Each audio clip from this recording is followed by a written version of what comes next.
Queremos agradecer al doctor Mariano Jiménez por habernos tenido en cuenta para generar este simpático debate, que ya sabemos quién va a ganar, pero bueno, es un placer siempre aprender y discutir un poco de los casos y las charlas de Mariano. En este caso estaremos junto con el doctor Miguel Stati, que todos conocemos también.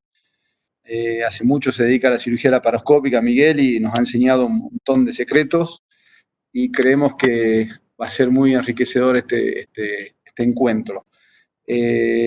Por ahora tenemos 129 participantes, estamos casi en horario, no sé si quieren esperar un poquitito más. Sé que hubo una encuesta, Mariano, hasta hace poco, creo haberla completado también. ¿Cómo te fue con la encuesta hasta empezar la charla? Lo hicimos 3 días por las redes, 822 cirujanos respondieron, que es un número que me impresionó. Y los números, los números me los reservo para darle un poco de emoción. Perfecto, sí, pero, obvio, sí. Pero perfecto. realmente impresionante la cantidad de gente que respondió a la encuesta. Impresionante. Bien, me alegro, muy bueno. ¿Quiere decir algo, Miguel? Cuando usted diga, Mariano, Miguel está listo también acá. Vamos. Bueno, un segundo que voy a poner el... Muy bien. Bueno, pasamos a la primera presentación. Compartirla. La comparte Miguel, sí.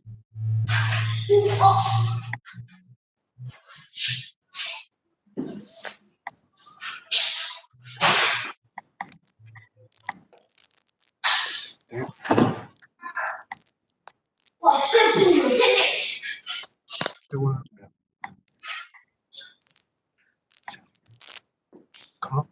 No es la primera.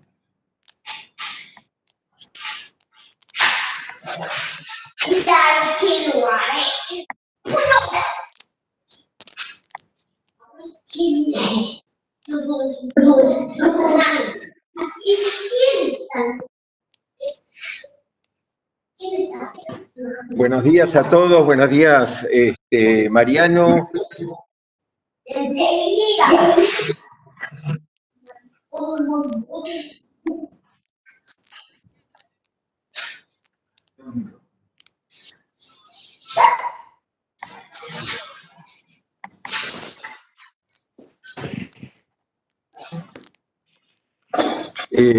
Comienzo nuevamente, buenos días a todos, buenos días Mariano, buenos días a los amigos, vi que estaba Boretti, el doctor Gatti, muchos amigos y futuros amigos también.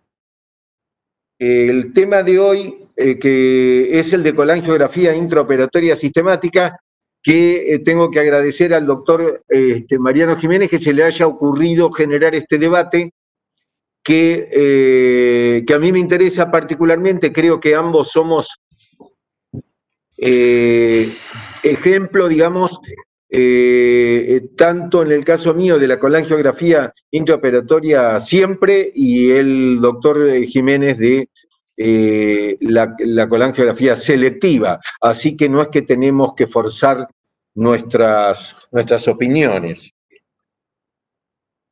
La colangiografía sistemática se enmarca dentro del tema colecistectomía segura.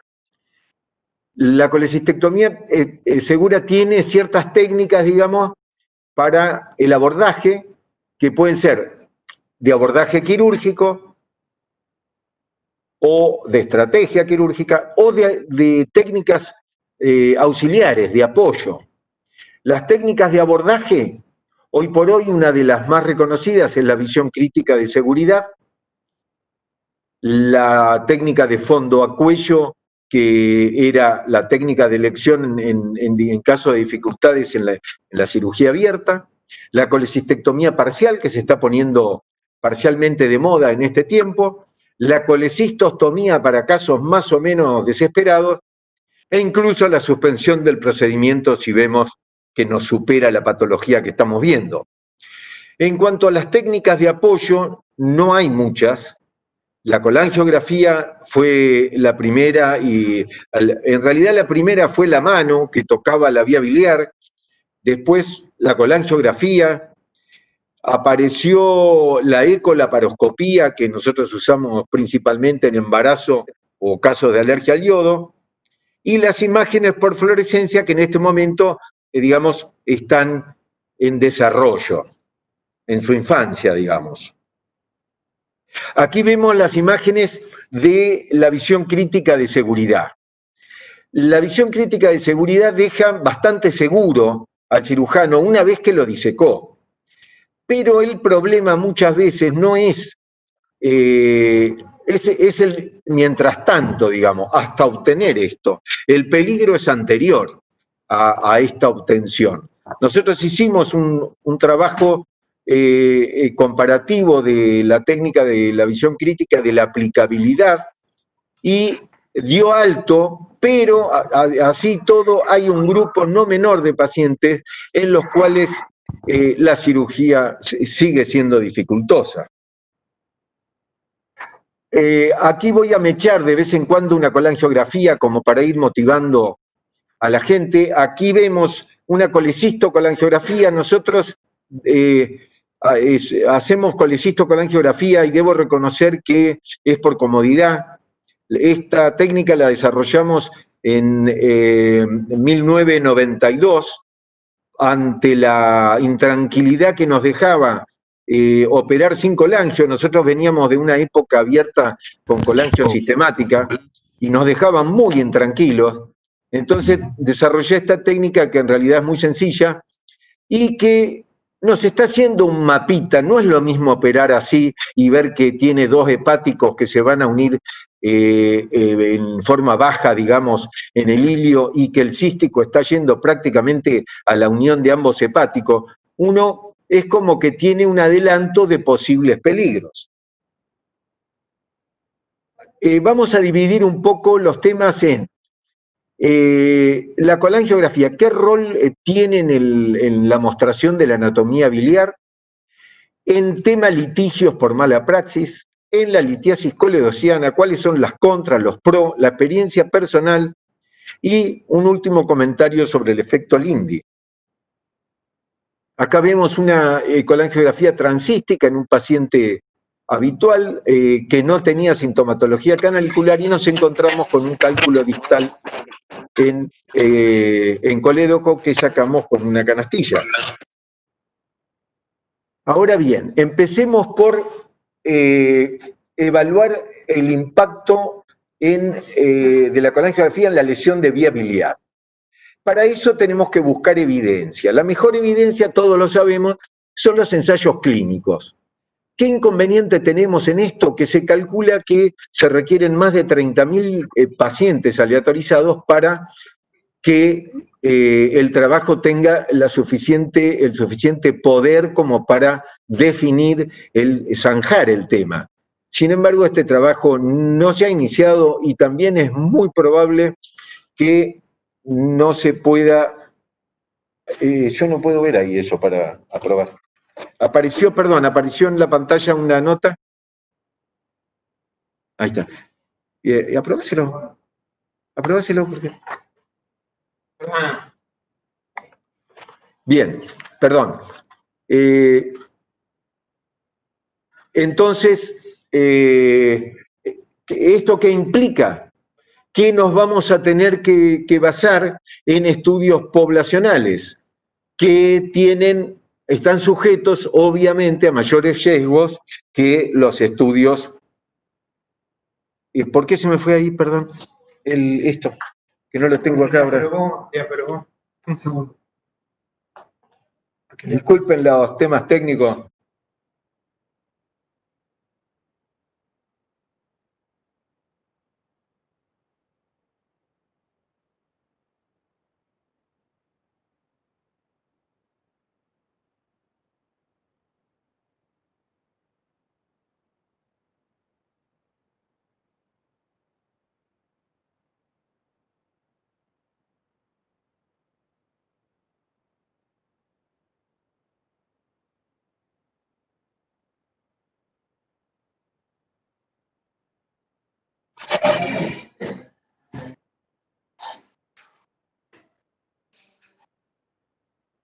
Bueno,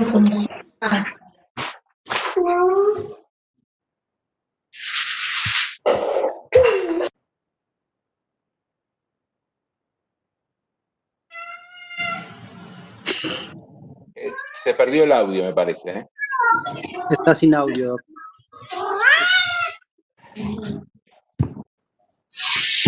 No se escucha. No hay audio de fondo.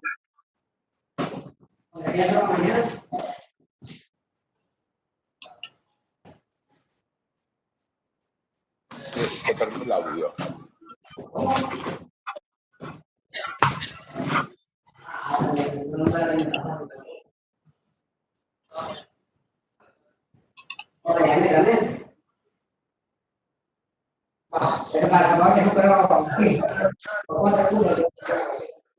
Tiene cerrado el audio.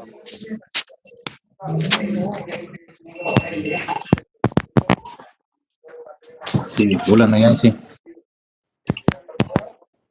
Bien, ahí, tranquilo. No anda. No vamos. Yo ya mandé mensaje para que arreglen el audio. Disculpen, ahora estamos, Mariano. Perfecto, ahora sí te escuchamos perfecto. Bien. Entonces decíamos que acá tenemos una colangiografía en una vesícula esclerotrófica y nos está dando un mapa de a dónde vamos. No es que tenemos una retracción fibrosa de todo el lecho vesicular que no sabemos bien dónde estamos. Sabemos que tenemos un buen cístico, que está dilatado, que la vesícula es chica y cumple la función entonces de un mapa. Este trabajo es una revisión poblacional que hizo Flam de la Washington University en el 2003, que publicaron en La Llama.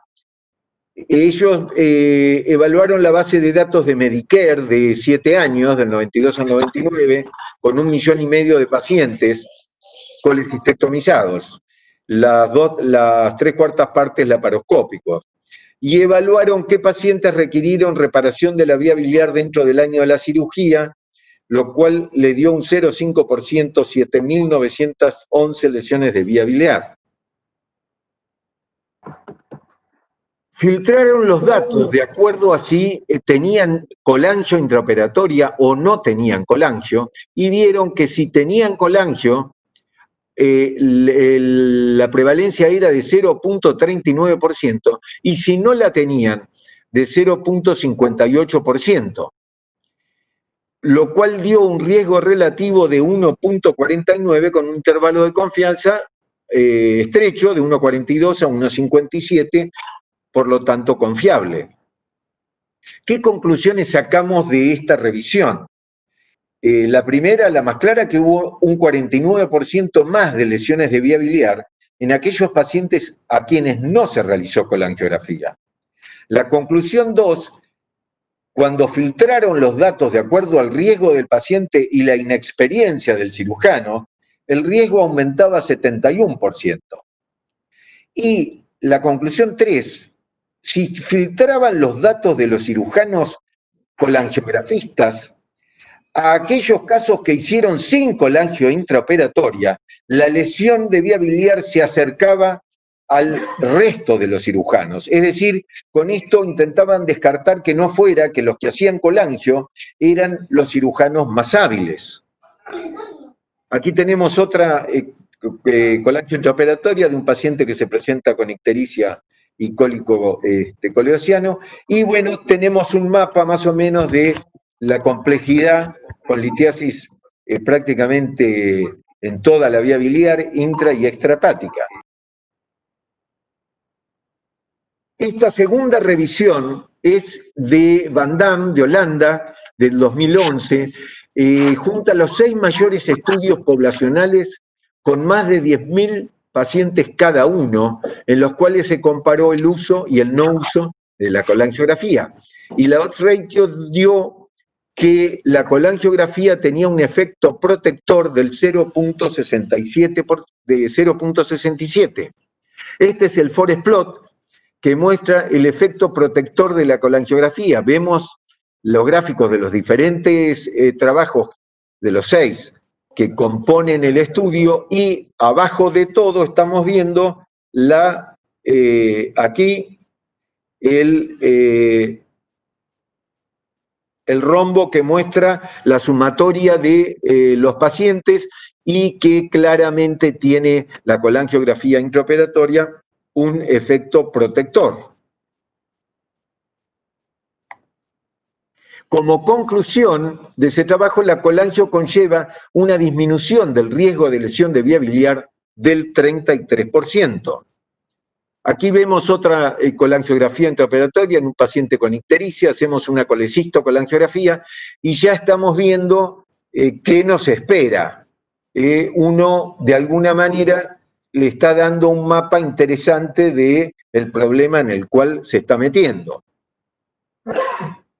Pasemos a los aspectos médico-legales de la lesión de vía biliar y veamos esta revisión de Kapor en donde plantea que en el Reino Unido 7 de cada 1000 colecistectomías termina en causas judiciales, con 65% de resultados desfavorables y un valor promedio de reparación al paciente de $65.000. En Holanda, 8 de cada 1000 colecistectomizados van a presentar causas judiciales, pero Holanda tiene un tribunal superior que filtra los procesos y solo 18% prosperaron, con un valor promedio de $11.000. En Estados Unidos el 86% de los veredictos son desfavorables, con un valor cercano a los promedio cercano a los $500.000. En Alemania, el 57% de los veredictos fueron desfavorables y el factor común de los diferentes litigios es el retraso en el diagnóstico cuando éste se hace en el posoperatorio. Aquí tenemos otra colangio que nos está mostrando claramente que no tenemos que ir a buscar el cístico porque no hay cístico. Y es un dato que siempre es bueno saberlo de antemano. Es fácil buscar o encontrar trabajos que evalúen y que tengan, digamos, significación en cuanto a las lesiones de vía biliar. Acá vemos, lo elegí por ser un trabajo argentino del Hospital Italiano, sobre 11.400 colecistectomías, hubo 20 lesiones de vía biliar. Es muy difícil con esos números conjeturar demasiado. Sin embargo, podemos ver que en el 95% de los pacientes se hizo colangio, que 18 se detectaron en el intraoperatorio y que las que no se detectaron en el intraoperatorio es porque no filtraban y se atribuyen a caída de escara alejada. Y lo más importante, no hubo litigios. Acá tenemos otra colecistocolangiografía en donde me imagino que ustedes podrán ver hacia abajo, hacia el trocar de 10, que nos encontramos frente a una fístula colecistoduodenal. Todos pequeños datos que hacen a la seguridad del procedimiento. El tercer punto es el tema de la litiosis coledociana. La colangiografía en realidad se desarrolló como arma para el diagnóstico y tratamiento de la litiasis, no tanto por el tema de lesión de vía biliar, porque antes solo existían las manos y la palpación. Sin embargo, a partir de los 70, con la incorporación del RCP, la colangiografía empieza a perder la relevancia que tenía, dado que yo empecé antes de la retrógrada y si uno tenía un cálculo olvidado o ignorado, tenía que reoperar al paciente, lo cual era un tema bastante desagradable para el paciente y para uno.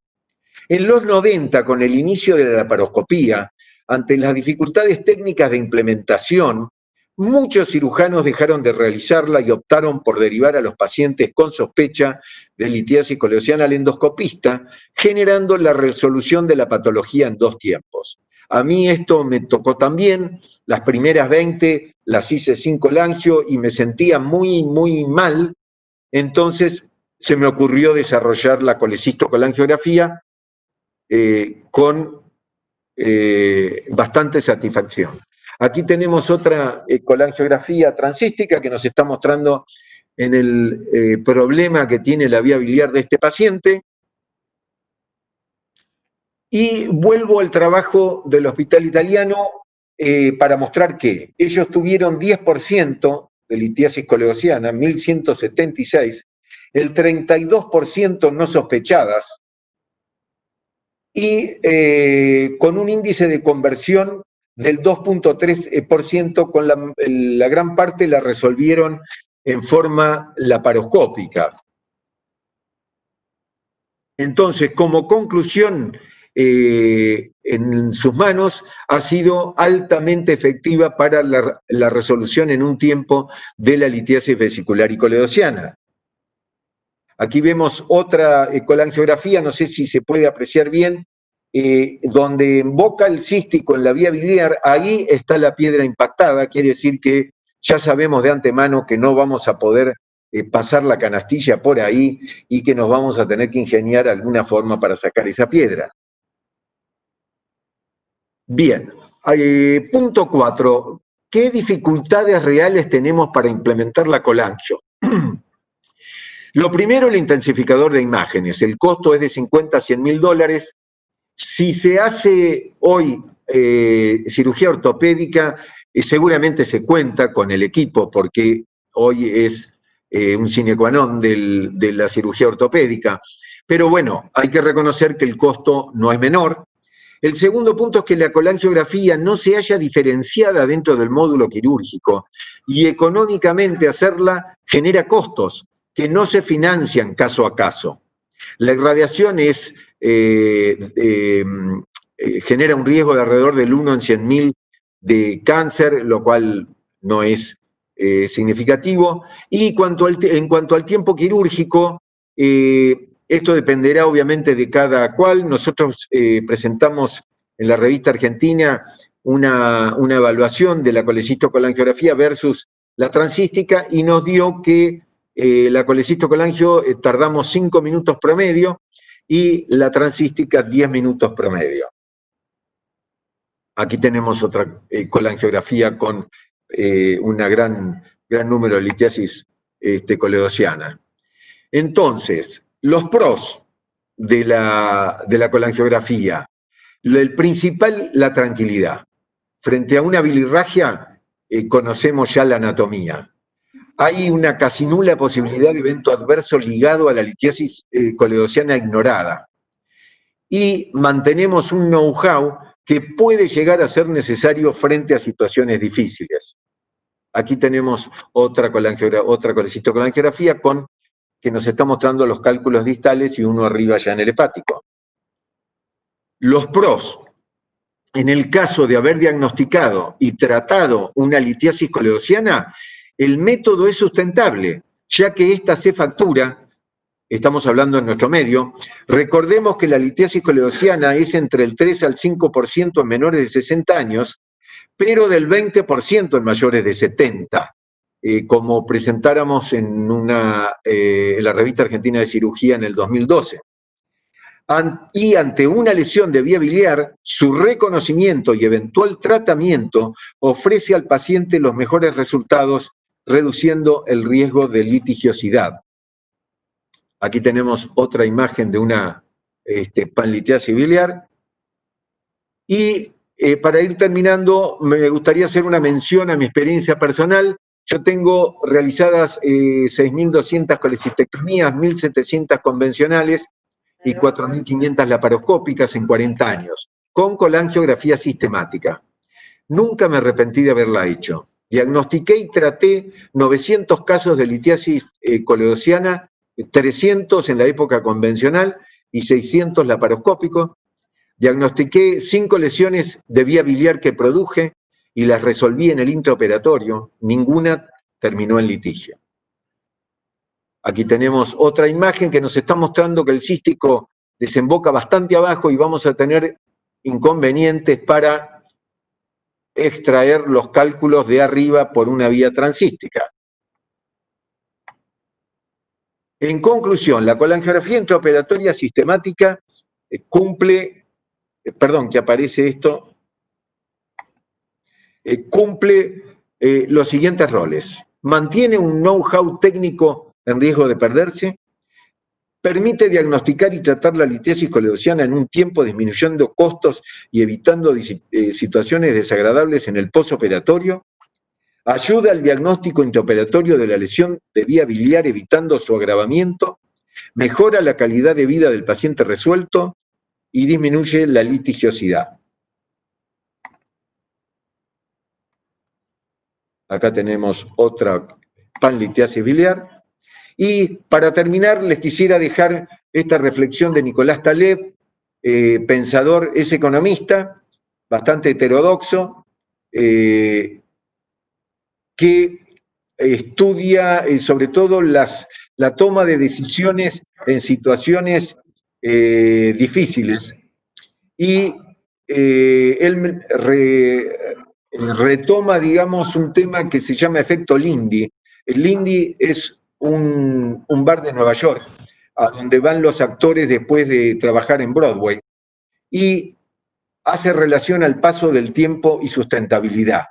El mayor tiempo que vayan al bar estas personas, si estas personas se mantienen un año en el bar, quiere decir que su obra va a seguir en cartelera un año más.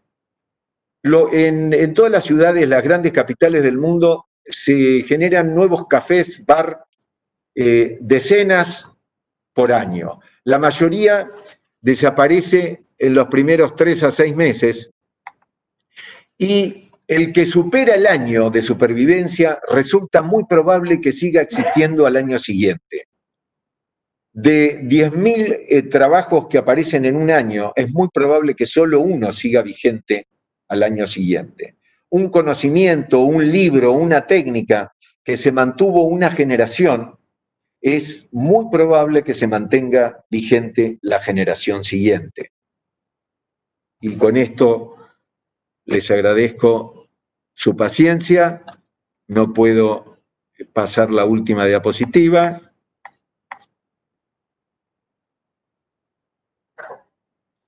No, tendría que ir a la última diapositiva. Bien. Esta era la última diapositiva, les agradezco mucho. Y pasamos entonces a la presentación del doctor Mariano Jiménez.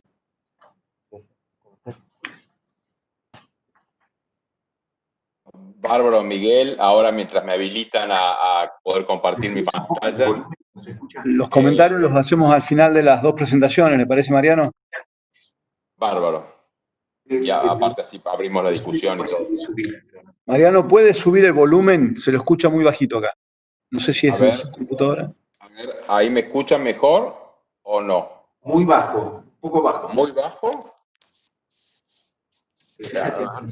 Ahora vemos acá. A ver, ahí, no sé si me escuchan mejor. Hola. Sí, perfecto. Bueno, bárbaro. Voy a compartir. Bueno, primero, un placer estar acá y poder tener este debate. Aparte, tenerlo con Miguel es un placer mayor, primero porque nos conocemos, somos amigos hace más tiempo que el que uno le gustaría acordar porque revela edad. Y por otra parte, porque claramente es uno de los cirujanos que respeto, porque toda su vida se ha dedicado a trabajar, a formar gente, a organizar cosas, realmente una persona fenomenal. Miguel sabe que yo pienso distinto y voy a tratar de defender con toda mi fuerza, desde el punto de vista académico, la postura que yo defiendo. Y esto es importante, y sobre todo, primero, me encanta que haya tanta gente que se haya sumado a este debate, y creo que es importante que los jóvenes sepan que dos personas pueden pensar diferente desde un punto de vista médico, pueden debatir, por ahí pueden debatir fuertemente, pero no por eso dejan de reconocer sus valores y no por eso se van a pelear, ni mucho menos. Entonces, está bien el tema de poder debatir en medicina. Es una cosa que a veces lo hemos olvidado, sobre todo en Argentina, y creo que tenemos que retomar. Los cambios, así como el efecto límite, muy interesante lo que dijo Miguel, también es cierto que los cambios vienen, y los cambios vienen y están, y uno puede acompañarlos, puede moldearlos, puede mejorarlos, pero no puede pararlos. Es como un río que va por la montaña, que uno podrá poner las manos y algo podrá retener, pero el agua se le va a escurrir entre las manos. Cuando empezó la cirugía laparoscópica, en el año 91, los primeros papers importantes, me acuerdo cuando publicó Pescuccieri su experiencia sobre cirugía laparoscópica y el futuro de cirugía laparoscópica, el mismo año, en una revista muy importante, la revista de nuestra sociedad, de la HPV, sale un trabajo de Georges Blanche, una persona con una experiencia muy, muy grande, acerca de la peligrosidad del nuevo procedimiento. Entonces decía, ¿realmente es una piedra fundadora o era una innovación peligrosa? O sea que los cambios vienen, hay gente que los apoya, gente que no los apoya, y después el tiempo dirá si realmente sirven o no. Hay ciertas cosas, a ver, un bife de chorizo, un Malbec, es argentino, o sea, después podemos ver otros lados que se hacen, etcétera, y muy bien, etcétera, pero esto es argentino. También es argentino Mirici. Y uno dice, bueno, y hablar algo en contra, aparentemente, de lo que Mirici dijo en 1930. Bueno, yo estoy convencido que si Mirici viviera hoy, con todas las tecnologías, con todas las posibilidades que hay para tratar, todas las nuevas imágenes, todos los procedimientos para hacer si uno tiene algún inconveniente y no puede resolverlo durante la cirugía, etcétera. ¿Cómo abriría esto? Posible Mirici estaría en mi lugar defendiendo en este momento la colangiografía, la miricigrafía, como decía Finoquito, que había que nombrarla, que fuera selectiva y no sistemática. O sea que esto es algo que también hay que tener presente. Entonces, ¿en qué se va a basar mi charla? Mi charla, que espero sea muy corta, se va a basar principalmente en 4 trabajos que tuve el placer y el honor de participar. 3 son consensos. Uno es un Delphi Consenso donde estuvo gente como el Steven Strasberg, Horacio Asbun, bueno, gente bastante conocida en general, sobre lesión quirúrgica y colecistectomía segura. La otra es unas recomendaciones de cirugía laparoscópica segura del IRCAD, donde estuvo Guacabayasi, Nicolás de Martín, de Lamagne, Marescó, Olivier Subran, o sea, gente que, Patrick Pesó, gente que ha trabajado mucho sobre esto durante mucho tiempo, y también se habla de colangiografía intraoperatoria. Y las guías de Tokio, el 2018, donde también es el tercer consenso que yo me voy a basar, donde, bueno, ustedes saben toda la gente que estuvo involucrada en las guías de Tokio 2018. Y por último, un trabajo que lo voy a citar un par de veces, que es una encuesta que hicimos con nuestro grupo de trabajo de DAISIM hace un par de años sobre, sobre visión crítica de seguridad y la seguridad que da y la relación con colangiografía, etc. Y uno primero debe preguntarse, ¿qué está pasando en el mundo? O sea, ¿la gente hace o no hace la colangiografía sistemática?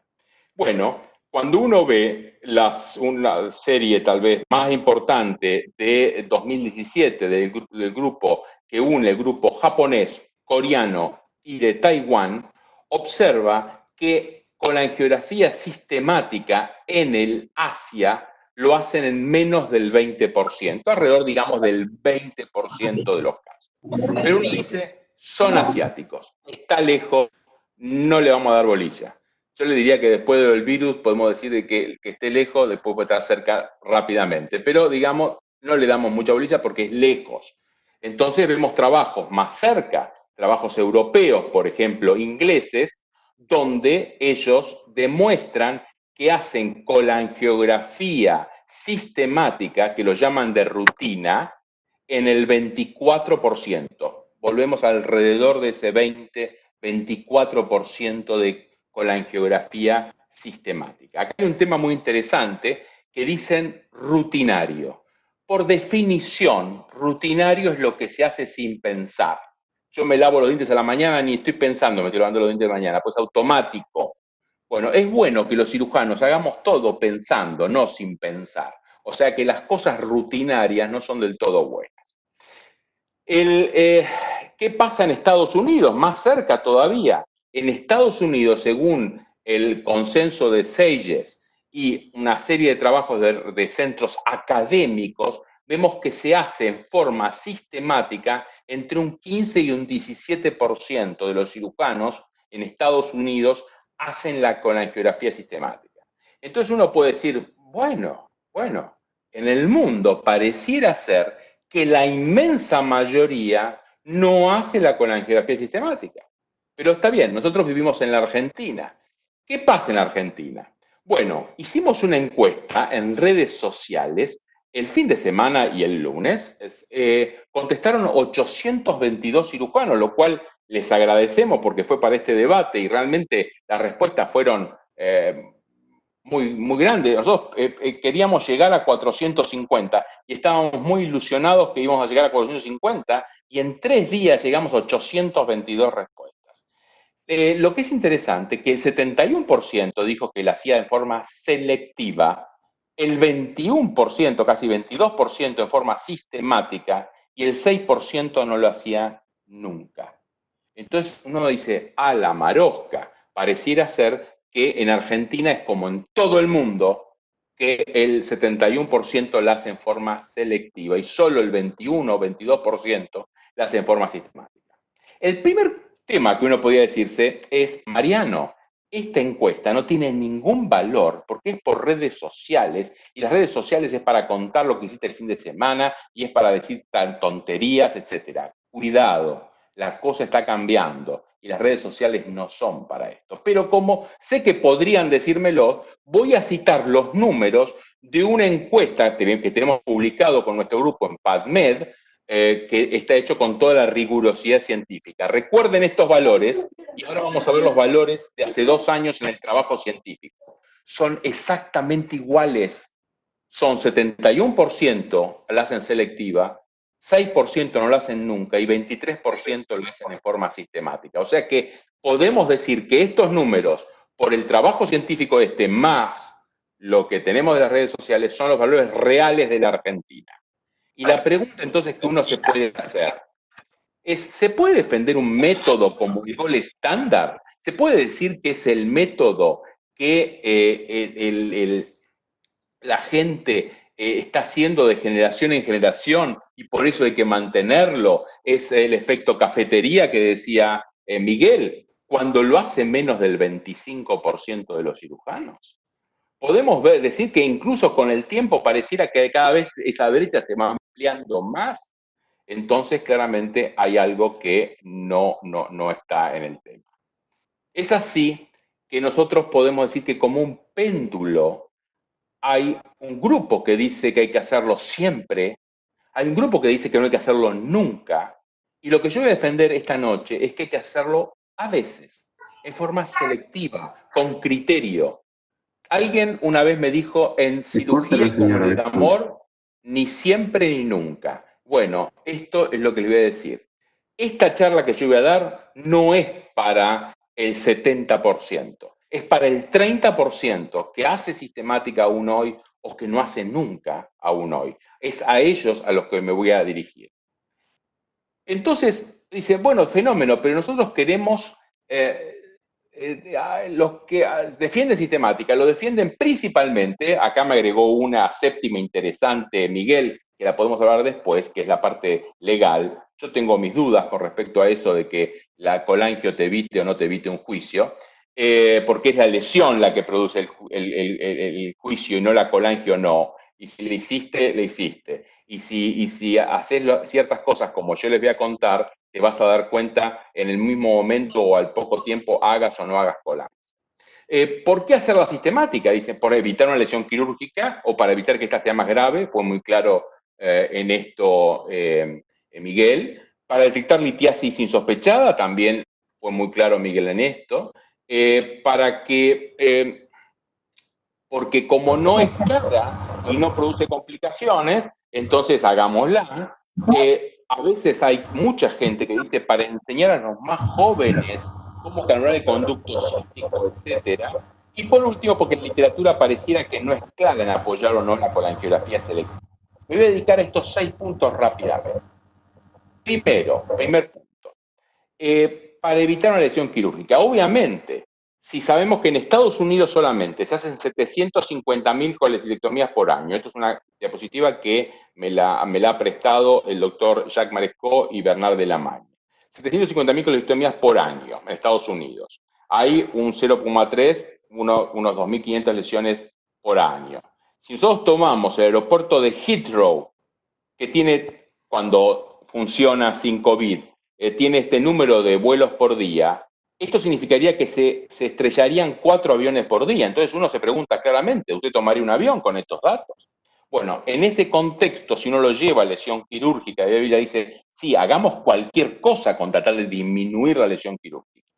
El problema es que, y por otra parte, en una parte de la encuesta que hicimos nosotros, en el trabajo que les conté antes, el 44% de los cirujanos nos comentó que por lo menos había tenido una lesión quirúrgica en su vida. O sea que podemos decir que la mitad de los cirujanos han tenido una lesión quirúrgica en su vida. Entonces, en este contexto, claramente hay que hacer algo para evitarlo. Ahora sí, el tema es que la colangiografía, aún en anatomías como esta, per se no disminuye la lesión quirúrgica. Fíjense, el trabajo de Flum yo no me voy a dedicar, porque es un trabajo del 2003, es un trabajo que en realidad es estadístico, que está referido a otros temas y que una subparte del trabajo de Flum está dirigido a la colangiografía. Ha sido sumamente criticado porque ha tomado datos así de 1.500.000 pacientes, etcétera, pero retrospectivo, etcétera. Entonces me voy a dedicar más a un dato que es el dato que más se utiliza hoy, que es el del grupo de Torkins, que es la población sueca, que tiene obligatoriedad de tener que decir todo lo que hacen en litiasis vesicular, si tienen una lesión, etcétera, y decirlo al Estado, y como son suecos lo hacen, pues si esa ley estuviera en Argentina, no sé, pero allá encima lo cumplen. Entonces ellos hacen un primer paper, y ese primer paper da la impresión de que la colangiografía, incluso para ellos mismos, la colangiografía es realmente útil y disminuye la posibilidad de lesión quirúrgica y disminuye los efectos de esta lesión quirúrgica, del efecto, digamos, devastador que podría tener esta lesión quirúrgica en la población general. Lo que es interesante, que el mismo grupo, con los mismos datos, 3 años después hace un nuevo paper y dicen, ojo, lo estuvimos pensando mejor, estuvimos viendo mejor nuestros propios números. Y lo que observamos, que cuando la gente hacía la colangiografía o tenía una intención de hacerla, y eso hoy lo llamamos, en cierta manera, visión crítica de seguridad, porque uno va a ver la zona antes de andar cortando, etcétera, los pacientes tenían el mismo resultado exitoso. Por lo tanto, ellos mismos dicen, ojo, lo importante es siempre que se pueda hacer la visión crítica de seguridad. Ese es el nuevo gol estándar, no la colangiografía sistemática. Ahora bien, uno puede decir, la lesión quirúrgica en un estudio no randomizado, porque no hay, ya vamos a hablar un poco de eso, lo que habló Miguel, sino tal vez en el estudio más serio, que es el estudio de Jennifer Tseng, de Harvard. Ellos observaron que los que la hacían sistemáticamente tuvieron 0,25 y que los que lo hacían selectiva tuvieron 0,26. Por lo tanto, ellos concluyen en su trabajo de Harvard que hacer una colangiografía interpretatoria sistemática no disminuye la tasa de lesión quirúrgica, pero sí está asociado con aumento de costos, pero eso lo vamos a ver después.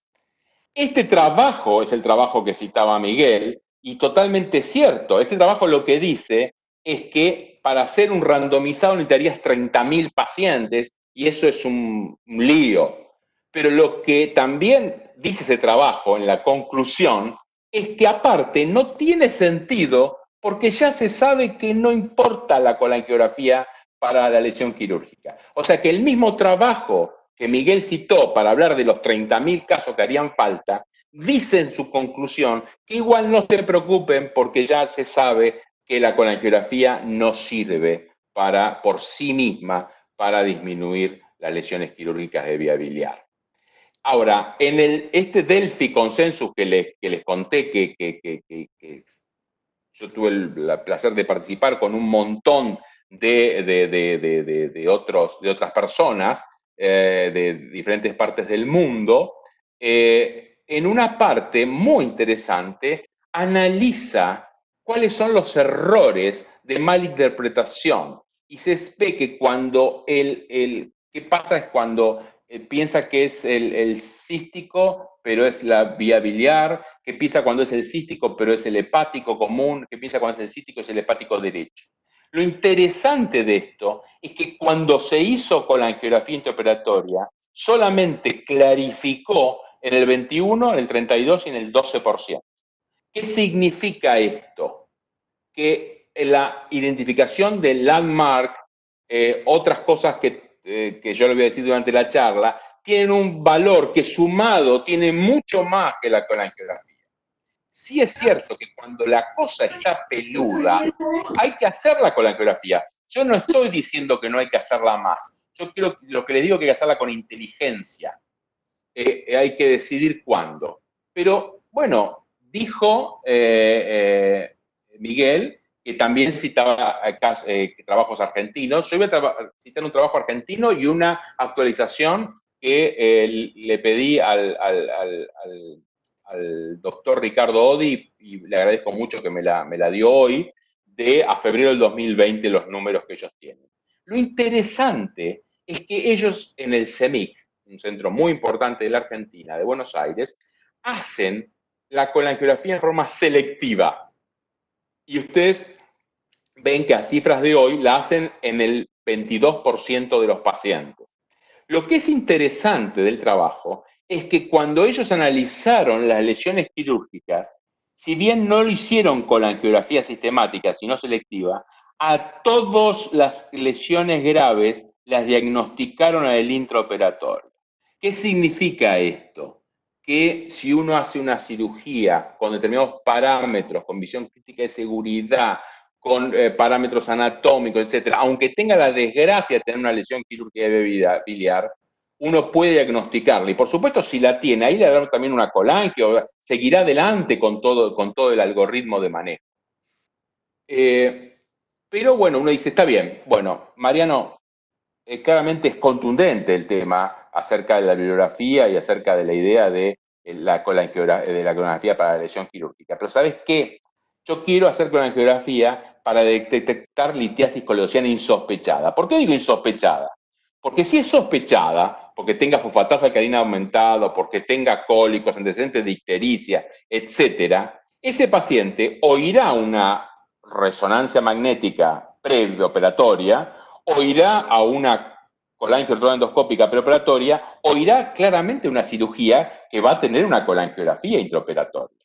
Es para el caso que sea insospechada donde uno podría discutir.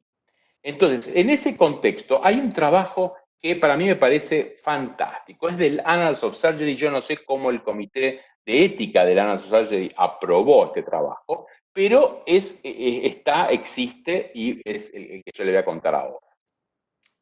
Este trabajo se lo hizo casi a 1.000 pacientes que le hicieron colangiografía. Ahí vieron, no sé si ustedes están viendo, pero yo tengo me pasa un poco lo que le pasaba ahí está, que tenía una, a ver. Ya, vamos a poner.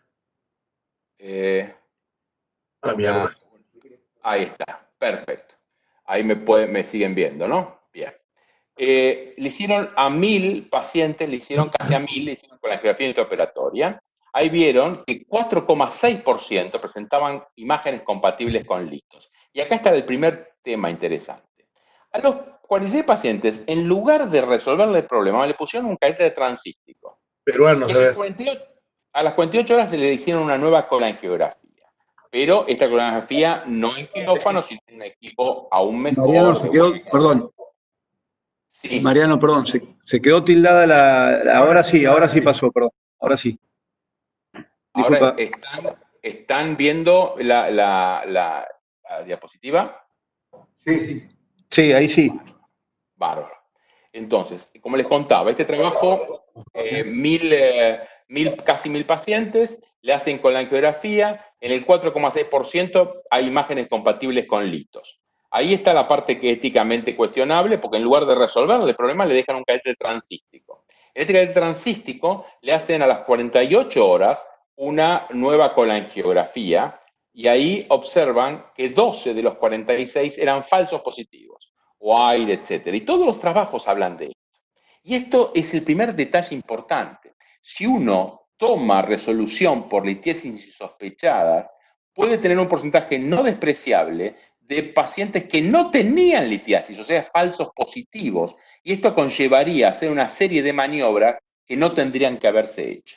Pero lo que hicieron esta gente es, le dejaron el catéter transístico, no lo resolvieron, y a las 6 semanas le hicieron una nueva colangio, y 12 de esos 34, que realmente eran cálculos, habían pasado en forma espontánea, y ellos dicen entonces que la frecuencia real de litiasis insospechada persistente es de 2,2%. Entonces ellos mismos dicen, en Annals of Surgery, ¿tendría sentido hacer colangiografía en 98% de personas que no tienen, incluso con la posibilidad de falsos positivos o de falsos negativos que podían no tenerlo y tenerlo?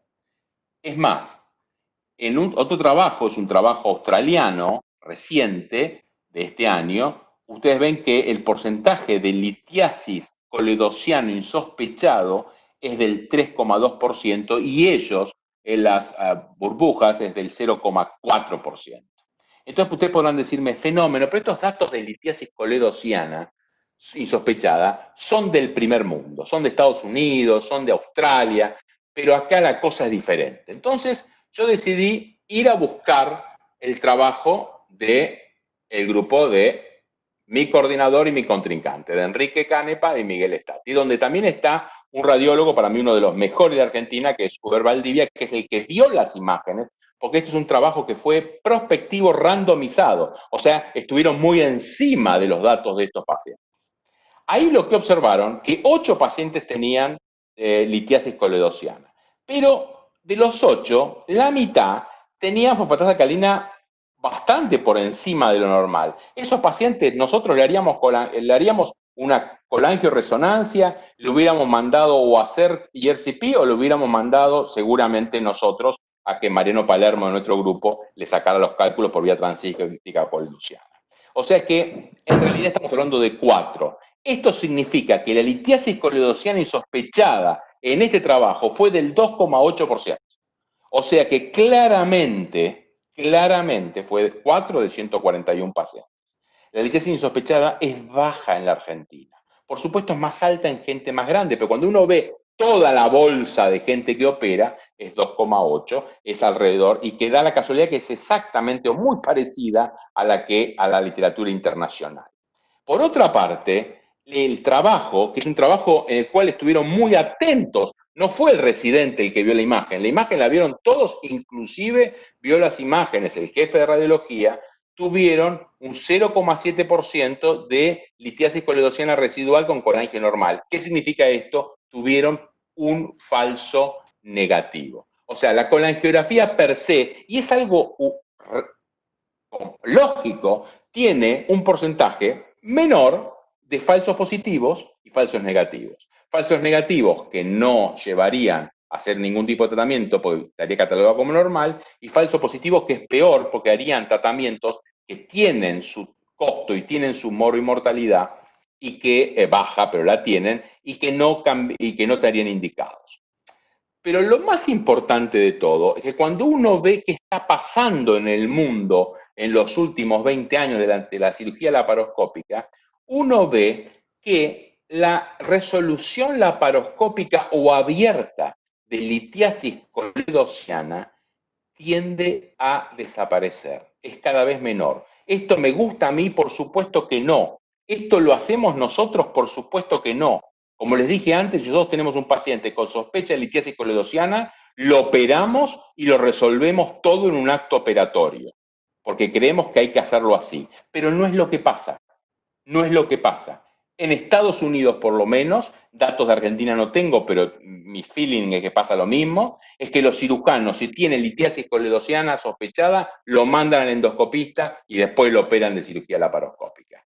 Entonces, la conclusión de esto, que es el análisis de toda la serie, de todos los números, de toda la serie de Estados Unidos, es que si no cambia esto, va a tender a desaparecer. Entonces, estamos haciendo diagnóstico de algo que en general no vamos a tratar. Entonces, la frecuencia de litiasis sospechada es baja, por supuesto es variable por país y acceso al sistema de salud, no es lo mismo un sistema privado que un sistema público en Argentina. Hacer un procedimiento de diagnóstico con más del 95% de resultado negativo es impráctico. Existen los falsos positivos y negativos, como les dije, y cada vez menos centros realizan procedimientos intraoperatorios. Por lo que en general no cambiaría mucho la conducta. Entonces, yo les diría que para esto tampoco tiene sentido hacerlo sistemática. Después se dice que porque no es cara y al ser sencilla no lleva complicaciones. Fíjense, vuelvo al trabajo de Harvard, al trabajo de Jennifer Zeng y de Mark Callery, donde ellos observan que en un número importante de pacientes, si bien no hubo diferencia en lesión de vía biliar, sí hubo mayor tasa de complicaciones intrahospitalaria en el grupo donde se lo hizo rutinario. La diferencia fue muy poca, pero como el número de pacientes analizados era muy alto, dio significativa 0,04. Entonces, ¿qué significa con esto? Que sí tiene un costo, tiene un porcentaje de complicaciones. ¿Por qué? Porque es lógico, es muy bajo, pero cualquier procedimiento que uno haga, sobre todo cuando lo hace transístico, lo va a tener. Miguel Stati lo hace principalmente, o le gusta mucho hacerlo transvesicular. Él dice, y lo tiene demostrado en sus papers, que no aumenta la cantidad de litiasis coledociana que tiene, pero una de la contra internacional que tiene la idea de hacerlo la colangiosis a través de la vesícula es que uno aumenta la presión y podría, algún cálculo, si es pequeño sobre todo, pasar a la vía biliar. Es un riesgo teórico, pero como tal existiría. Entonces, uno dice, pero está bien, y el costo, bueno, no sale nada. Primero es lo que dijo Miguel, que estuvo fantástico y que habla muy bien de él, porque es muy serio, que dice, el problema está que nadie lo paga esto. El tema es que en Estados Unidos, en ese estudio de Harvard, vieron que tenía un costo y que ese costo en el estudio que ellos analizaron fue un aumento de 8 millones y medio de dólares por hacerla con la angiografía. Está bien que en Estados Unidos todo es más caro y no es aplicable a nuestro medio, pero sí tiene un costo. O sea que uno podría decir que aumenta el costo y conlleva un mayor número de complicaciones. Las dos son menores, si se quiere, pero no es cierto de que hagamos las cosas pues total no tiene. Después viene el tema que para mí es la peor, la que por suerte Miguel no la dijo porque a mí es la que me pone mal. No, lo hacemos para enseñar a canular el conducto cístico a los jóvenes cirujanos. Primero, hay un tema interesante. En el trabajo de Sages, trabajo muy importante de una sociedad muy importante americana, observaron que el 17% hacía la colangiografía en forma rutinaria. Pero lo interesante es que cuando tuvieron que hacerla, el 67% la hizo en forma confortable sin ningún problema. ¿Por qué? Porque uno puede aprender estas cosas hoy en simuladores, no en el paciente. Fíjense que en trabajos americanos solamente el 22% de los centros universitarios hacen en forma sistemática. O sea que hoy nos está enseñando con esto. Hoy para aprender a canular un cístico, a tratar una vía biliar, a meterse a través del transcístico, está la simulación, que es perfecta, y ustedes pueden después de ir a hacer esto en el paciente. Lo importante es que aprender en un paciente no solo es en el 2020 antiético, sino que no es rentable económicamente. Por lo tanto, las técnicas deben aprenderse y practicarse en centros de simulación y entrenamiento. Y luego, una vez que se sepan, no hace falta aprender a hacer un procedimiento. Estoy terminando. El último punto es porque la literatura no es clara en apoyar o no la colangiografía. Yo les digo que la literatura sí es clara. La literatura claramente es contundente acerca de que hoy es la visión crítica de seguridad y que la colangiografía debe ser selectiva. No que no debe hacerse, debe ser selectiva. Por eso, ¿cuándo hay que hacerla? Bueno, en nuestro estudio fue muy interesante. Nosotros preguntamos a los cirujanos si hacían ellos la visión crítica de seguridad durante el procedimiento. El 83% dijo que sí. Fantástico. Pero cuando les preguntamos qué era la visión crítica de seguridad, solamente el 22% contestó correctamente. La gente dice que hace algo y no sabe lo que es. Entonces, cuando analizamos la lesión quirúrgica de vía biliar, vimos que significativamente tenían menos lesión los que sí sabían que era la visión crítica de seguridad. O sea que pareciera que esto sí tiene importancia. En el mismo nivel, les cuento de ideas, les cuento este trabajo actual donde tuvieron 0,6 de lesión quirúrgica, 8,8 de complicaciones, y de ellos agarraron 65 videos que habían grabado cirugías y vieron el report quirúrgico. El 80% de los reports quirúrgicos decía que el cirujano había hecho visión crítica de seguridad. Cuando vieron los videos, solamente el 18,7 había hecho la visión crítica de seguridad. O sea, los cirujanos hablamos de algo que no hacemos. Lo escribimos que lo hicimos y no lo hicimos. ¿Esto por qué es? Esto por múltiples factores. Primero, posiblemente porque nadie nos explicó. Segundo, es porque nadie insistió. Y tercero, es porque algunos de los que estamos en posición de liderazgo podríamos no estar de acuerdo con esto. Yo sí estoy de acuerdo con esto. Fíjense, en una presentación sobre un trabajo del IRCA-DHU del Hospital Civil donde trabajamos en Estrasburgo, Bernard Delamagne hizo un trabajo que es muy interesante y con muy pocos pacientes. Fíjense cómo no hace falta tener mucha estructura, a veces hace falta tener ideas.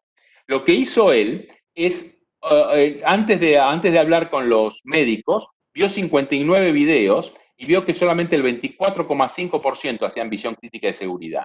Después tuvo una charla, y después de la charla tuvo otra charla, tiempo, porque hay que estar encima, y después de eso vio que subió al 58%, hacían visión crítica de seguridad. Acá hay dos cosas interesantes. Primero, es que hay que insistir. Segundo, es que aunque insistas, a veces no la hacen. Y tercero, es que a veces no podés hacerla por cuestiones locales. Entonces, uno puede ver que el Annals of Surgery, estoy terminando, el Annals of Surgery de este año da las guías de recomendación en un paper, hay un montón de amigos, yo no me termina de gustar este paper, pero tiene, la primera pregunta es si es importante la visión crítica, dicen que es claramente importante la visión crítica de seguridad, y después dicen sobre la colangiografía, dice que la colangiografía hay que hacerla en cuadros agudos vesiculares cuando la cosa está difícil. Y estoy totalmente de acuerdo con esto. La colangiografía es una garantía de calidad y reducción de costos en el manejo inmediato de la lesión de vía biliar y debería ser sistemático frente a una identificación difícil del conducto cístico. Si ustedes no pueden ver la estructura, tienen que opacificar la vía de biliar. Es así, y esto lo voy a pasar, es así que para mejorar la visión crítica de seguridad, se está hablando cada vez más, y este es un trabajo del grupo nuestro en Estrasburgo, el grupo que yo soy parte, el grupo de Maresco, no es el grupo mío, sino es el grupo que yo soy parte de él, donde hacen para mejorar la visión crítica de seguridad el verde endocianita. No es para reemplazar a la colangia intraoperatoria, es para mejorar la visión crítica de seguridad. Es así que nosotros planteamos este algoritmo de manejo. Ante una cirugía laparoscópica, hacer visión crítica de seguridad. Si está todo bien, claro, etcétera, hacer la resección y punto.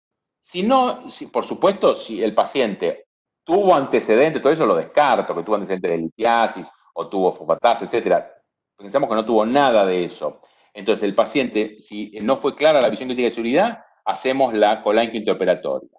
Si es clara, se hace la resección. Si no es clara o no se pudo hacer porque realmente todo era un pegote, habría que ir a la colecectomía parcial o subtotal. Y la fluorescencia, en realidad, el verde endocianina, lo que hace es mejorar la visión crítica de seguridad. ¿Qué pasa? Y bueno, en las guías de Tokio, esto fue un tema de discusión muy importante, durante las guías de Tokio es qué pasa cuando la cosa está difícil, cuando la colangio no se puede hacer o no es clara, cuando la visión crítica de seguridad no se puede hacer o no es clara. Entonces hay tres opciones. Uno es una subtotal, la otra es convertir y la otra es empezar desde arriba a abajo.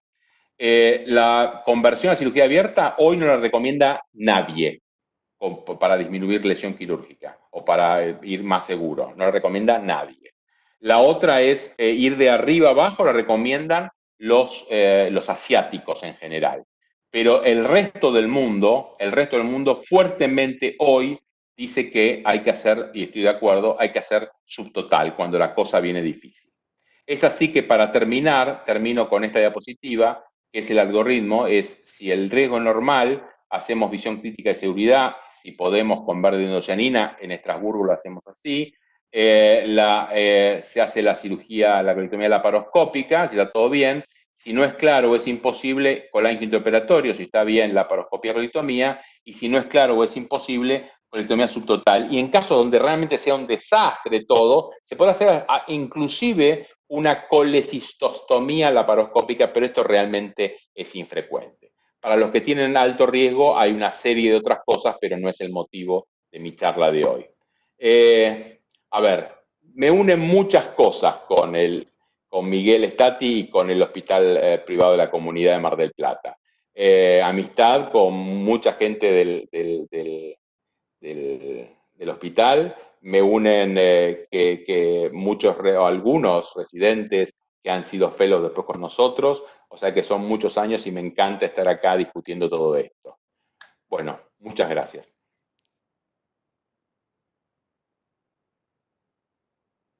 Bueno, excelente a ambos expositores. Creo que cada uno defendió muy bien su rol y presentó sus opiniones y sus conductas habituales, que es importante, ¿no? Decir lo que uno hace verdaderamente y no solamente decir lo que está escrito. ¿Defendemos alguno? No, habilitamos el chat. Yo limitaría las preguntas antes, porque si no, vamos a discutir entre nosotros dos. No, obvio, no. En el chat hay varias opiniones a favor, en contra de una y otra, pero en general hay algo que comentan acá, por ejemplo, no llego a ver quién es, pero dice precisamente porque la visión crítica de seguridad solo se obtiene en el 25% de los casos, hay que hacer colangio intraoperatoria sistemática. No, perdón. Por ahí yo no fui claro en mi exposición.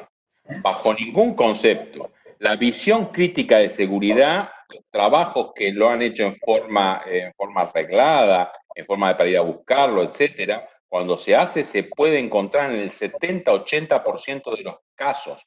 Lo que yo dije es que lo hacían en el 25%. ¿Por qué? Porque dicen que lo hacen y no lo hacen. Entonces, espero que quede claro esta diferencia. No. La visión crítica de seguridad se puede hacer en muchos pacientes si se busca hacerla. Bien, otro comentario. En la Argentina la incidencia de lesión es mayor que en lo reportado en la literatura internacional. No dice quién lo escribió. Y eso lamentablemente no sé qué pensabas, Miguel, pero lamentablemente los números en Argentina son muy endebles. No somos como los suecos que le dicen que tienen que decir todas las cosas malas que le pasan y lo decimos, ¿no? Nosotros los grupos que nos dedicamos a tratar lesión quirúrgica de biliar, nos pasa muchas veces que no podemos creer ni en los partes quirúrgicos. A veces sí, pero a veces no. Mariano, hago una pregunta, aprovechando que tengo el micrófono, pero cualquiera puede hacer otras preguntas al micrófono o por chat. Estaría bueno que se agite un poquitito el debate, está muy interesante. Si seguís la corriente de la colangio no por todos los... colangio selectiva, está perfecto, no la colangio no. ¿Por qué seguís la corriente de tratamiento en un tiempo si en el mundo la corriente es no? Bueno, nosotros coincidimos, ¿eh? O sea, pero totalmente. Bueno. Pero te voy a decir por qué nosotros lo hacemos y por qué la gente no lo hace. No es el motivo de la discusión esta, pero, no, claro. pero te digo, nosotros estamos convencidos que es mejor tratar todo en un tiempo y que el paciente se vaya con el tema resuelto y no que vaya antes a una colangio, etcétera, a una colangio endoscópica. Y por otra parte, porque dentro de mi equipo lo tenemos a Mariano Palermo, que tiene una experiencia fenomenal y tiene resultados fenomenales. Pero es cierto que lo que paga de diferencia no cubre los costos que uno tiene. El mayor tiempo quirúrgico hace que todo el mundo en quirófano te diga de todo por lo que te vas. Le tenés que decir que estás tratando una litiasis coloidal, no le importa nada al jefe de quirófano, etc. Entonces, en definitiva, es mucho más fácil que te lo resuelvan antes y te lo manden. Y como la verdad la bibliografía, salvo un paper que encontré ahora y se lo mandé a Mariano Palermo, que es un paper nuevo, donde hay un randomizado que sí habla de que es mejor, todos los demás, el de la Annals of Surgery, todos los demás dicen que da lo mismo. Entonces la gente dice, mira, por lo que me pagan, el coso, me dicen de todo porque tardo, bueno, pero yo creo que es mejor. Bien, volviendo al tema del debate, una opinión del doctor Lada. ¿Qué opinan ambos disertantes de la critical view más colangio intraoperatorio? Miguel. Bueno, es que yo lo hago. Nosotros hicimos, como bien dijiste vos, también hicimos una revisión, no una revisión, sino un ensayo clínico de visión crítica en seguridad y ver, muy bien planteó uno de los cirujanos que la visión crítica es muy buena cuando se puede hacer y muy peligrosa cuando no se puede hacer. Y tiene mucha razón. Nosotros pudimos hacer la visión crítica de seguridad estándar, digamos, en el 85% de los pacientes. Pero en el resto, para llegar casi hay uno que no lo pudimos hacer, creo, uno, me parece en 100, un caso que no pudimos hacer, o dos, pero que no me acuerdo ahora, no quiero mentir. Pero bueno, nos fuimos de fondo a cuello, ahí aumentamos muchísimo la posibilidad de llegar a la visión crítica de seguridad, y nos tocó un caso que nos tuvimos que ir, a hacer una colecistostomía, irnos, y el resto los pudimos resolver. Pero bueno, ¿a qué voy? Que nosotros sí creo que es peligroso. La visión crítica de seguridad es muy buena cuando se puede hacer y muy peligrosa cuando no se puede hacer. Cuando está sellado abajo, si vamos a insistir demasiado, va a ser un problema. No es lo que uno ve en la literatura, no, en la literatura. Pero claro, uno publica lo que le va bien, no publica lo que le va mal. Nosotros, por ejemplo, yo creo que el abordaje de el triángulo de Calot habitual por la cara anterior, que era muy bueno en la cirugía abierta, porque esa era la visión, no estoy tan seguro que sea bueno en la cirugía laparoscópica, donde la visión es inferior y la mejor cara es la posterior, no la anterior. Entonces, yo busco la visión crítica de seguridad desde la cara posterior de la vesícula, desplegando la vesícula hacia arriba, no de arriba hacia abajo que me voy al hepático derecho. En concreto, yo hago ambas cosas, hago la colangio y hago la visión crítica de seguridad siempre que se puede.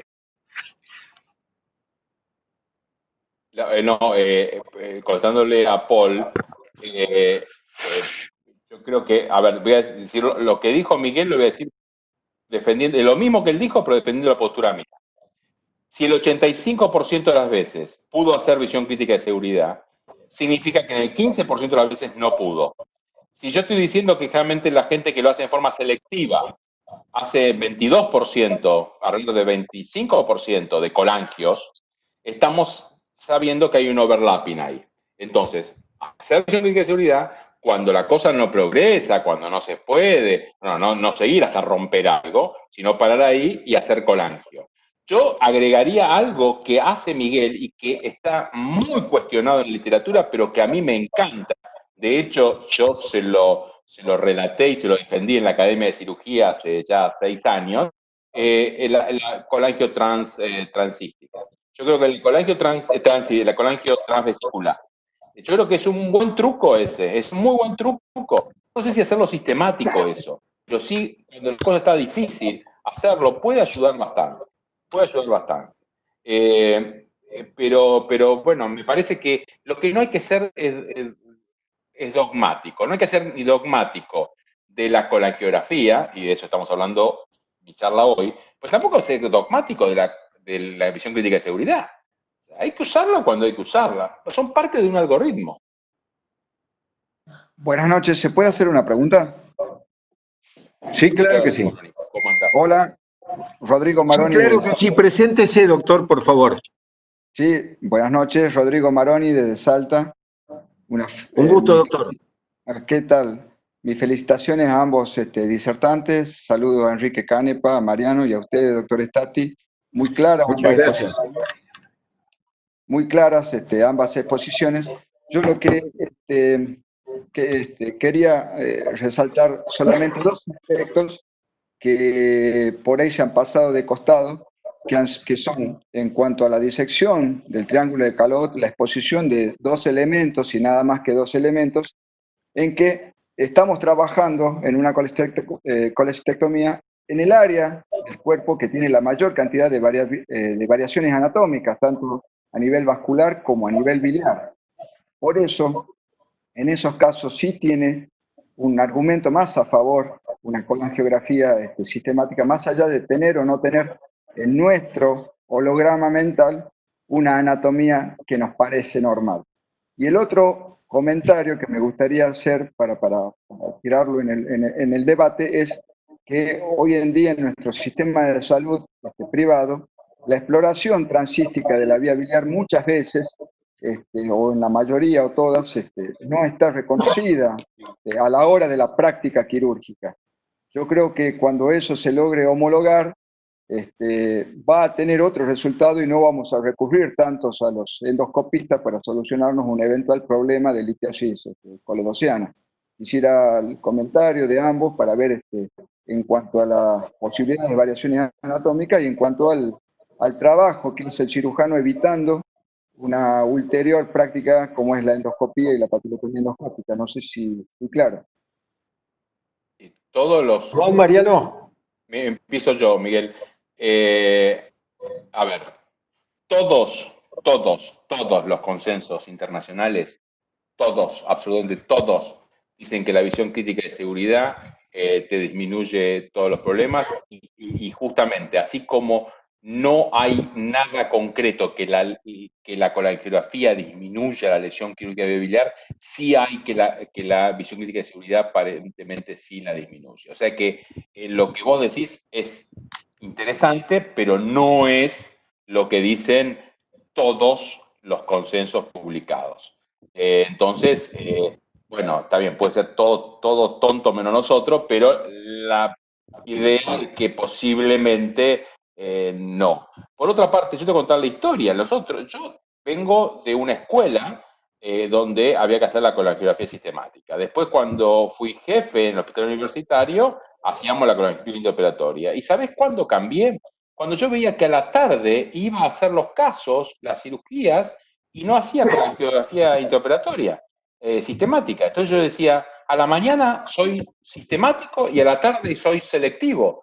Que yo odio a mis pacientes de la tarde, aunque me dan de comer. Entonces, no. Y después me di cuenta, no, que tal vez estoy haciendo algo que no tiene sentido. Lo hago porque siempre me dijeron que tenía que hacerlo.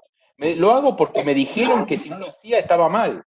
Y la verdad es que no es así.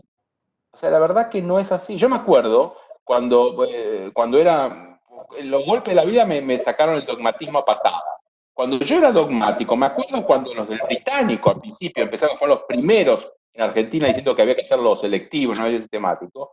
Yo decía, esta gente está loca, esta gente quiere matar a los pacientes. Yo estaba convencido de que eran unos locos. Y ahora me doy cuenta que, en cierta manera, el loco era yo por no tener la apertura de decir que tal vez existe la posibilidad de que hay otras posibilidades.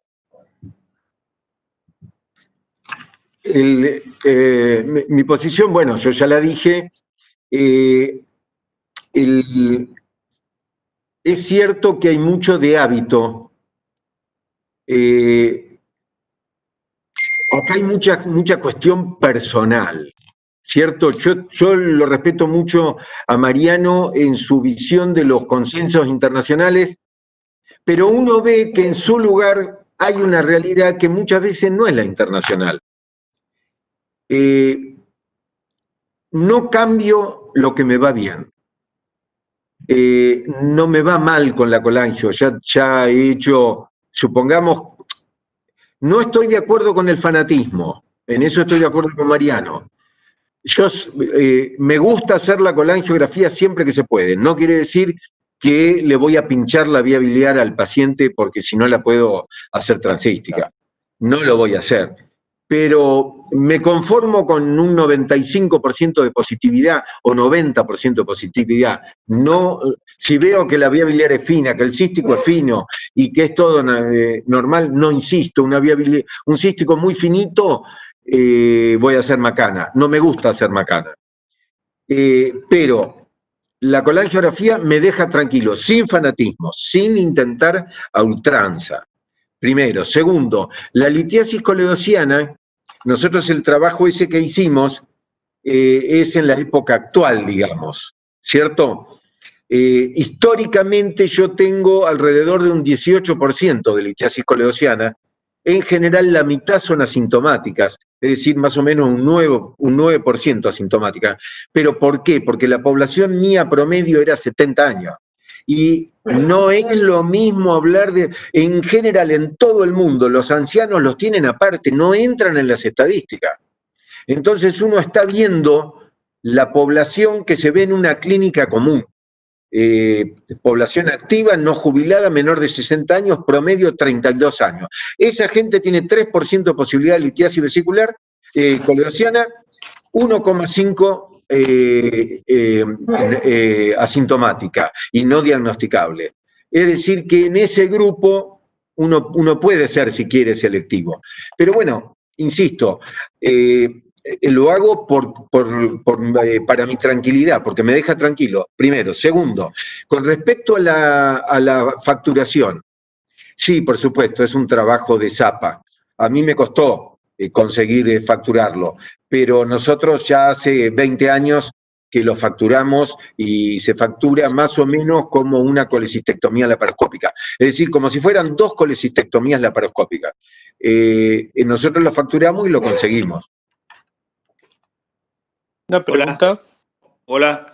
¿Puedo hacer una pregunta? Hola. Sí, doctor Orlando, sí lo escuchamos. ¿Le trabaste el micrófono o él se lo trabó? Trabaste el micrófono, Orlando. Activá el micrófono. Bien. Lo activaste de nuevo. ¿Ahora? Ahora bien. ¿Cómo te va, Stati? ¿Cómo le va? Un gusto. ¿Cómo están ustedes? Un gusto, noches. Muy bien, Orlando. 100% con vos, Stati. Yo no lo conozco a Mariano Jiménez, ¿de acuerdo? 100%. 100%. No me niegues, Orlando, no me niegues, que sos amigo. Muy lindo. Pero ¿saben qué? Hay un punto que me gustaría remarcarlo. La colangiografía no solamente demuestra la mirisigrafía, la patología de la litiasis. Hay que tener mucho cuidado con la papila, porque los pacientes que uno las ve, los que hacemos colangios retrógradas, y nos envían a los pacientes con patología de la papila, ya sea por patología benigna o maligna, cuando uno revisa la colangiografía, se da cuenta que la imagen en colita de chancho, que no afloja, con el antifamódico es un tumor de la papila que es bastante frecuente. Así que no nos concentremos solamente en la colangiografía, en observar la litiasis vesicular, sino en observar la papila, que también es importante y que nos darían un punto muy importante para dar un diagnóstico muy temprano en esta patología. El resto estoy totalmente de acuerdo, pero bueno, a mí no me gusta comer asado con Coca-Cola, disculpe. ¿Qué quiere que le diga? Yo cuando como asado tomo vino y voy a seguir tomando vino, estate con vos y cuando vengas de aquí te voy a volver a invitar, así que no hay problema. A mí no me vas a invitar más, Orlando. No, a vos no. ¿Se podría opinar? Debe. Sí, se podría opinar. Luis Poggi de Lima, Perú. Oh, Luis. Sí, doctor Poggi, lo escuchamos. ¿Cómo estás? Oye, gracias. En primer lugar, saludarlos y felicitarlos porque este tipo de cosas hace que nos veamos más frecuentes y que intercambiemos de una manera casi familiar nuestros puntos de vista. Yo creo que hemos estado muy atentos, a pesar de que Mariano ya nos atosiga con su presencia tan firme, pero su característica de didacta, de maestro, hace de que esté muy frecuente. Nos agrada verlos y creo que todos los que tenemos algo de profesores dentro nos enseña, nos gusta mostrar y opinar. En este caso yo quería dar varias opiniones. En primer lugar, yo creo que la colangiografía, yo concuerdo con Mariano, yo partí en colangiografía obligatoria, me formé con Bismuth en el año 82 y definitivamente regresé a Perú y era colangiografía. Pero con el tiempo aprendí a hacerla selectiva y nuestra selectividad va alrededor del 20-25%. Primer lugar. Segundo lugar, la colangio debe de leerla el cirujano. Definitivamente debe de leerla, no debe depender de ningún radiólogo y esto es ver y ver y ver y ver. Concuerdo con el doctor Orlando que habló hace un momento en que hay que aprender a conocer la papila porque la papila tiene un movimiento que es espectacular, pero ese movimiento tiene una danza conocida para nosotros y eso nos hace aprender a maliciar si hay alguna lesión a nivel de la ampolla de Vater y no estar haciendo diagnóstico de pseudolitiasis por un espasmo mal hecho. Y al decir colangio nos referimos, creo todos, a colangiografía con intensificador de imagen, es decir, con fluoroscopía en forma activa, porque es muy diferente eso a lo que hicimos en los años 70 del acecho, que es totalmente diferente. El otro factor es, si nosotros hacemos un estudio de esto, es porque tenemos varias cosas que hacer. Uno, resolver el problema. Y para resolver el problema tenemos que tener todo el equipamiento y todo el entrenamiento del caso. Es decir, tener coledocoscopía, sondas de Doppler, sondas de balón, la pinza de Masciarello, etcétera, etcétera, para poder hacer una buena resolución y salir airosos del asunto. Nuestro factor de error en colangiografía de más de casi 450 exploraciones de vía biliar que tenemos es del 0.29. Por tanto, yo creo que estamos dentro de algo aceptable. Y nuestros costos, concuerdo lo que dice el doctor Stati, nuestros costos en Latinoamérica son infinitamente más baratos que los americanos. Por esa razón, nuestro costo-beneficio es más beneficio que nuestro costo. Y por esa razón es que la hacemos y yo creo que en nuestras manos la posibilidad de pancreatitis, la posibilidad de fracaso o de hacer un daño por hacer una exploración es bastante mínimo. Y eso es algo que nosotros debemos quedar claro, pero sí requiere de un equipamiento completo y de un entrenamiento completo.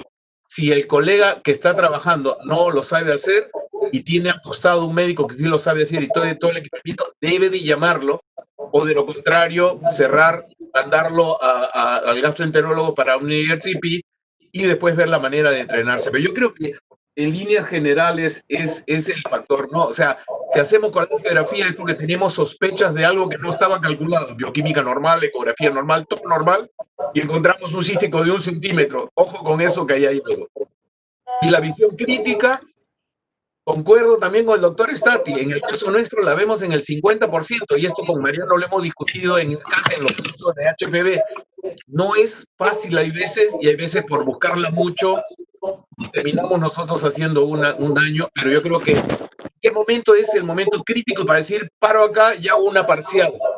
De lo cual yo tampoco no estoy muy de acuerdo con las parciales, pero para una persona que tiene poco entrenamiento, la parcial es una salida airosa sin dañar al paciente.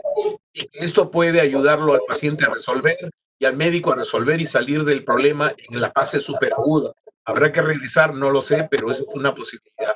Eso es lo que yo quería operar. Es un tema que me encanta a mí, la parte de pato biliar, en especial la biliar, yo trabajo muchísimo y tenemos mucho entusiasmo. Creemos que somos los cirujanos más baratos. Es más, la literatura en la biblioteca Cochrane, siempre que hace exploración de vía biliar, termina diciendo dos cosas. Dice, es igual que se haga por cirugía o que se haga por ERCP.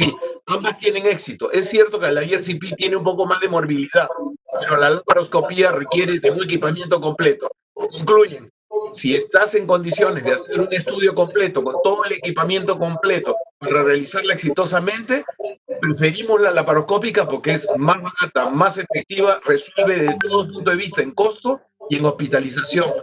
Y en eso estoy yo, Creemos que tenemos esos resultados de acuerdo a lo que dice la Cochrane, que ha revisado esto en el 2009, en el 2011, en el 2014 y en el 2018.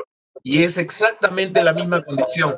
Los endoscopistas cada vez están más expertos, y por esa razón es que nos hacen una competencia bastante dura y bastante difícil. En Estados Unidos, por costo, es que lo mandan todo al endoscopista, pero si fuera más barato, te aseguro que sería más quirúrgica que otra cosa. No sé, la opinión de Mariano y de Stati en todo este comentario me encantaría, y saludarlos a los dos queridos amigos. Mariano, ¿querés empezar vos? No, Miguel. Yo ya hablé mucho. Bueno, creo que estoy de acuerdo. La patología es regional. Uno ve resultados, yo veo resultados de pancreatitis y en cada lugar es diferente. Unos tienen 25% de casos graves, otros tienen 1%. Es muy variable. Yo creo que uno debe ser criterioso y revisar lo que le pasa. Como dice el doctor Poggi, él revisa lo que él hace y ve sus resultados. Si uno tiene un alto índice, como nos pasaba a nosotros cuando operábamos primordialmente ancianos, que nos encontrábamos con pacientes asintomáticos, con vía biliar llena de cálculo, uno es como que lo de selectivo se le empieza a cambiar. Es cierto que si mira la vía biliar se da cuenta que está dilatada y que podría, digamos, eventualmente, yo no digo que selectivo no se podría, está mal. Yo lo que no me gusta de selectivo es que a veces me da la sensación que hay gente, yo creo que Mariano, como bien lo dice, lo hace selectivo, el doctor Poggi, pero yo a veces escucho eso de selectivo, pero es una excusa. La realidad es que no la hace, porque no la tiene, porque le tiene que sacar el equipo a los traumatólogos. Y en realidad de selectivo es para quedar bien, digamos. Ese es un tema. El otro tema es que el know-how, cómo poner el paciente en la camilla, qué camilla usar, el equipo cómo ponerlo. Si uno no hace ese ejercicio, se pierde. Y yo no estoy tan seguro, digamos, que cuando uno lo necesite porque está en problemas, las cosas le salgan tan fácil. Si es rápido, yo mostraba el trabajo nuestro de ese al que se refirió Mariano, de la colangio, son 5 minutos, de punto a punto, 5 minutos, qué sé yo. Y uno vio la anatomía. No me parece que sea algo, digamos, es cierto que, a ver, esos 5 minutos incluye a los intención de tratar, ¿no? Porque fallamos, que no quiero equivocarme, pero creo que no se pudo hacer en cerca de un 10% o más. Ese 10% que se hizo transístico, se incluyó el tiempo como intención de tratar en la colangio, ¿no? La realidad es que es menos. El que se puede hacer, digamos, es menos. Es 3 minutos y está hecho. Entonces, el primer tema, la colangiografía selectiva, yo no es que esté en desacuerdo, me deja muy tranquilo hacerla de rutina.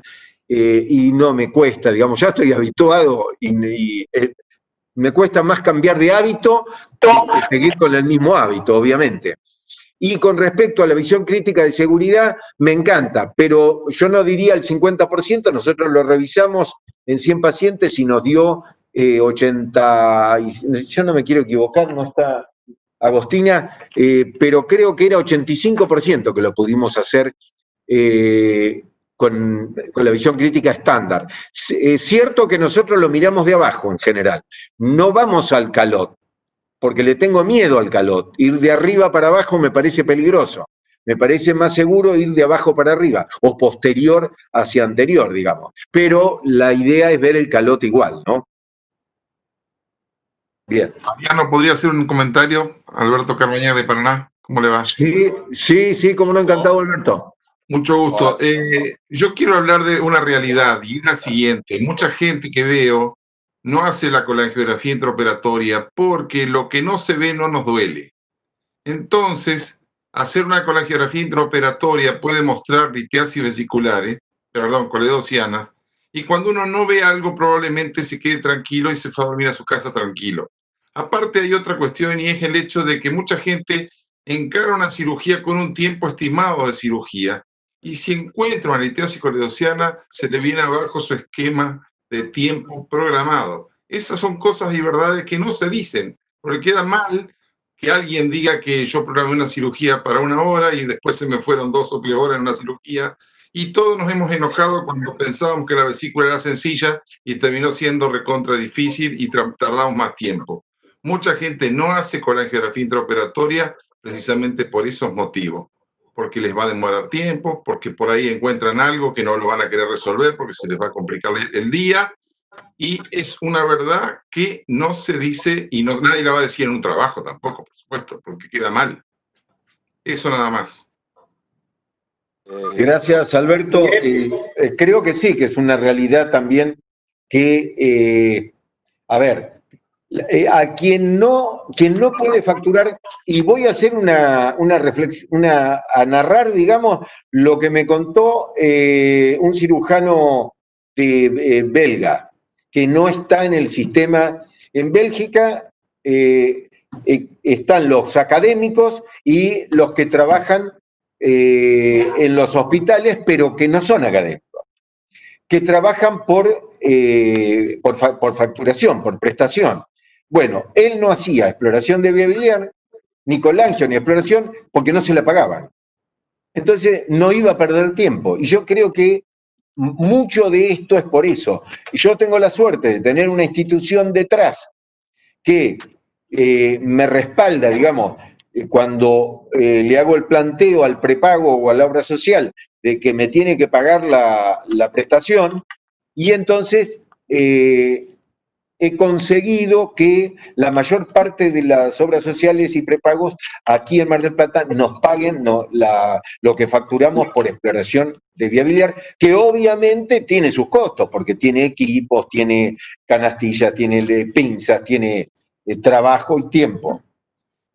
Pero estoy de acuerdo que mucho es el tema del tiempo. A veces antes, yo me acuerdo, se anotaban 4 cirugías y uno quería estar libre a las 2 de la tarde.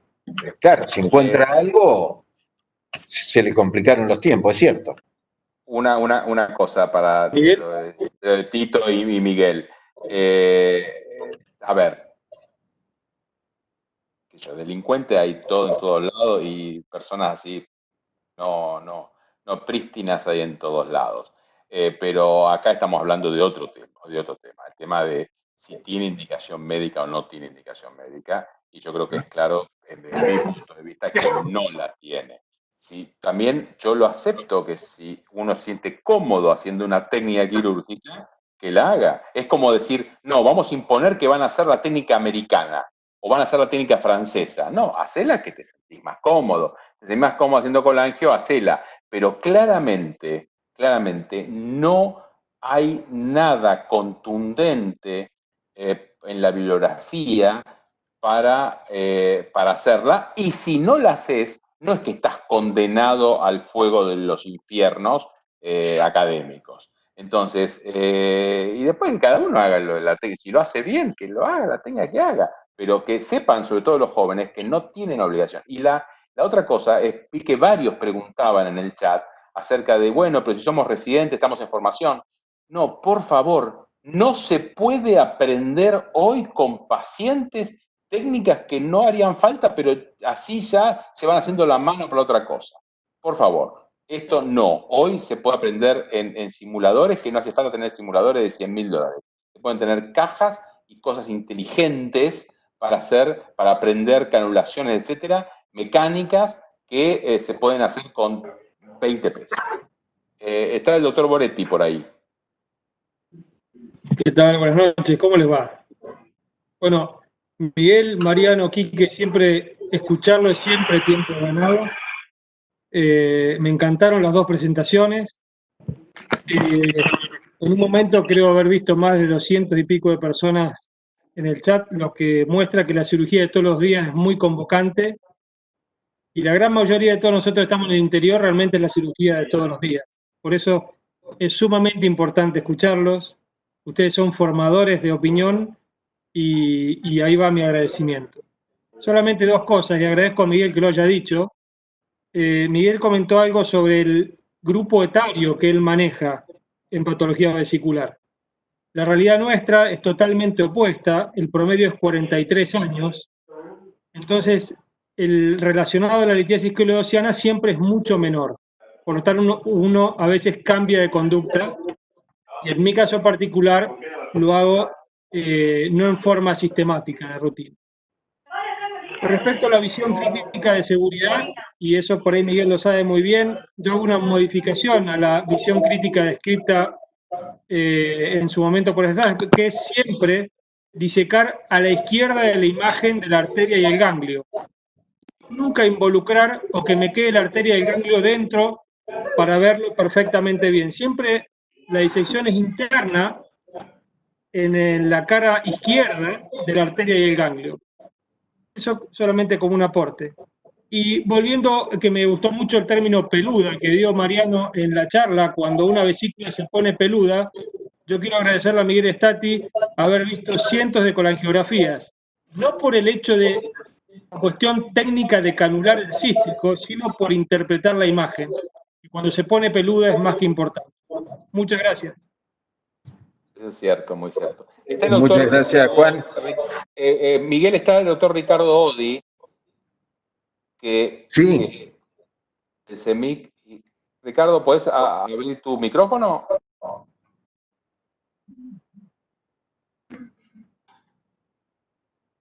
Oh, no sé, se ve que no puede abrirlo. Bueno. Muy bien. Le agradezco al doctor Boretti, que fue el que hizo la revisión de los 1000 casos de